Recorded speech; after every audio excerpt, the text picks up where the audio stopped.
As we look to Lent 2022, I want to speak a word to you to prepare for the Lenten journey, but also for the journey through this year of change. Now, the Gospels tell us that Jesus is led by the Spirit into the desert, where he fasts for 40 days. And the same Spirit now leads the church into the 40 days of Lent, as we prepare for Easter, when the desert becomes a garden, as death is swallowed up in victory. The Spirit then can take us to some strange places, even to places we would rather not go. But it's always for the sake of love's transformation. In 2016, the same Spirit led the church in Australia to begin a journey to a new place. This was when the Bishops' Conference, after years of uncertainty, decided for a plenary council in order to chart a course into the future. The council was to have not one but two assemblies, taking its cue from the two synods on marriage and the family convened by Pope Francis back in 2014-2015. It was the Spirit who prompted the conference's decision, and the Spirit has accompanied us at every point since then. It's been a time of testing and a time of deep listening to the Word of God rather than to other voices, not unlike Jesus in the desert. The journey of the Plenary Council has, of course, been severely affected by the pandemic, and that's been part of the testing. The first of our three phases, the preparation phase, eventually had to be held online rather than face-to-face, which was less than ideal. The preparation phase ended with the first assembly in October 2021, and we're now in the middle of the celebration phase between the first and the second assemblies. A huge amount of work is being done to process all the raw material from the first assembly and to prepare a manageable agenda for the second, scheduled in Sydney for early July. The hope is that the agenda will contain creative, practical and affordable proposals designed to produce the change in the church that we need.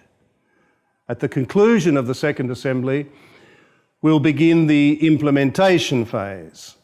The documents, decisions and decrees of the Council will be sent to the Holy See for confirmation, and once they are confirmed by the Pope, they'll become binding for the Church in Australia. In Brisbane, we plan to have an Archdiocesan Synod sometime after that to help embed the decisions and decrees in the life and mission of the Church here. And that may well lead to the regular celebration of synods in the Archdiocese in order to help us move to a more synodal mode of governance. From the beginning, the Plenary Council has looked beyond our shores to the universal Church. The Pope had to give his assent to the Council, and through the preparation phase there was ongoing dialogue between the Bishops' Conference and the Holy See. That dialogue has become more intense since Pope Francis decided for a worldwide synod process, which will climax with the Synod of Bishops meeting in Rome in late 2023. The Plenary Council, therefore, has to interweave with the wider synod process, each enriching the other. That will mean many voices in the Church being heard. In the preparation phase of the Council, there was broad consultation, and you're invited now to speak your mind as part of the global synod process. So I ask you, what would you say to Pope Francis about change in the Church, not just in Australia, but right around the world?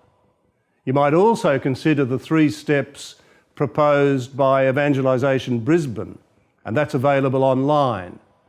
This is no time for turning inwards and looking just to our own institutional interests. It's no time to be a judgmental church which never notices the plank in our own eye, but makes a fuss about the splinter in the eyes of others. We need instead to become more and more a humble and compassionate church that looks outwards, asking how we might be more like Jesus, who came not to be served, but to serve.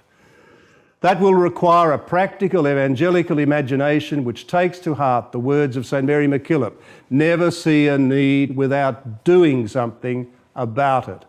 This is the kind of church to which both the Plenary Council and the Global Synod are looking.